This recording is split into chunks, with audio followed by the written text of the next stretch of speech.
Hi, so today I'm going to be talking about planning in university versus in high school. I have all these notebooks here with me to help me, so there'll be lots of reference pictures so you can understand what I'm talking about. Okay, so firstly, which planner did I use? In sixth form, I used a Moleskine weekly planner. This has the spreads already set up and it goes for 18 months. And in the summer just before university I swapped to using the bullet journal method, so I've used a Leuchtturm and I've used a Le Môme dotted bullet journal. So now moving on to what I needed for my planning in sixth form and university. In sixth form I had a lot more weekly homework, so I needed space to put that in every week and to write it quickly so I could look at my week and see what I needed to do and when. I also had a lot more deadlines within the week, so I needed to be able to put those in so I could see the night before what was due the next day. I also had lots of meetings with teachers, so I needed to see when those were, and also the 18-month schedule was really good because I could plan far into the future, for example like exam dates. For university I really needed a space to see my timetable in my planner. What I did in my academic journal where I wrote all my notes was had a colour-coded timetable at the start which correlated with the colours which I then put as the titles for my note pages. I also in my normal bullet journal just put as events, when my classes were, and if I had any meetings that day. I also needed a lot more space for to-do lists. I also started incorporating meal planning and a lot more life planning in general. Now for why each system works better for high school than university. For high school, having a planner that was already set out worked really well because there's a lot more structure, and I also had a timetable every day which I sort of memorized, so I didn't need to write that out and keep referring back to it. I also had more but smaller assignments, so I needed space to just put an essay title so I could just write it, and I didn't need much planning space. Also, if I ran out of time I could easily catch up because I didn't need to create anything myself as the spreads were already there. Now the bullet journal method worked a lot better for me in university. This was because I had a lot less structure, so I could structure my days myself and plan them out. I also had a lot more choice, so it helps me make decisions and plan and decide what I want to do and what I want to go to. In university I had a lot more time, so I could create the spreads myself and also make it pretty and creative. I also really liked having a scrapbooking element, which I started to incorporate more this year, as I can collect stuff from trips I went to and events I went to, and it's just more collecting memories. Now for high school, the pros of doing my Moleskine planner. Firstly, it was already set up, so it was really easy to just fill in and no extra work. There are also some really nice spreads at the beginning that are not only really useful but kind of fun.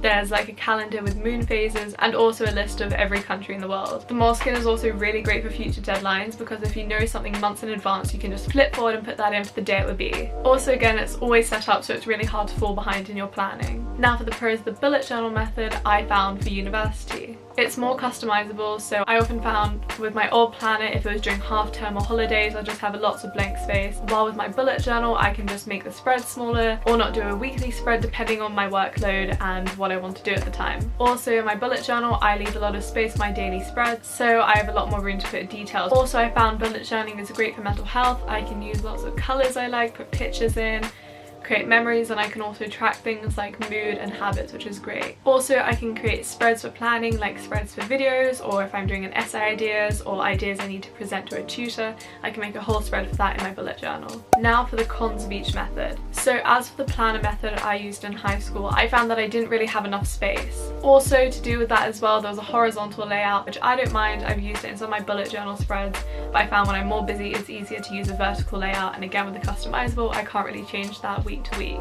But on top of that, there was also lots of space I didn't use. As I said before, there's tons of fun spreads at the beginning, but I didn't use all of them. Also it was an 18-month planner. I got it in September and used it until July for a school year, and if I was using this planner again I'd probably want to get a new planner for the new school year, so there was lots of pages I didn't use. And now here are the cons for my university planning. It's difficult to make more detailed future plans. I just put them in my future log at the beginning with sort of the title and the date, but I can't go in and plan in a detailed way in the space of that daily spread until I've set that up, and if it's months in advance I definitely haven't done that. It's also way more time consuming. At the end of the month I have to spend time doing a new monthly setup and also adding pictures and colours and stuff. Although I love it, it is a bit time consuming, but again a bullet journal can be really minimalist and set up in advance. It doesn't have to be this time consuming. There's also the issue of perfectionism, which people can get really caught up in, me included, but making sure everything's perfect, making sure all your lines are perfect. Some people work too hard for their bullet journal rather than in their bullet journal. Now for other things I did planning. For high school I did all my note taking in pocket pads or just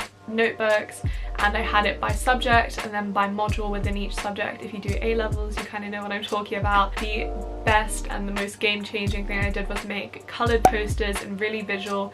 I think it was like A3 size, stuck them all over my wall, and it was more making them that helped me remember. If you guys want to see a whole video on my revision posters, I'm really happy to do them. I've kept them all for university because they were so good, and I know my teachers even stuck them up around classrooms and photocopied them because they like to use them as learning tools now. As for university, all my exams have been cancelled, so I don't really know how I'm going to plan for exams, but I'm assuming similar to A-level. Otherwise, I have a journal, which I call my academic journal, where I do all my notes, and it's color coded, and I have timetables at the beginning. It's really simple and minimal because it's really just for academic purposes. So thank you so much for watching. I hope everyone got some idea about the differences between planning in university and high school and what you need from your planner in different situations, but again, this is just my advice. I'd love to hear what you guys think in the comments, and if you enjoyed this video, please like and please subscribe. I'm thinking of doing a giveaway when I hit 600, so if you want to subscribe, that would be great. And yeah, thank you so much for watching.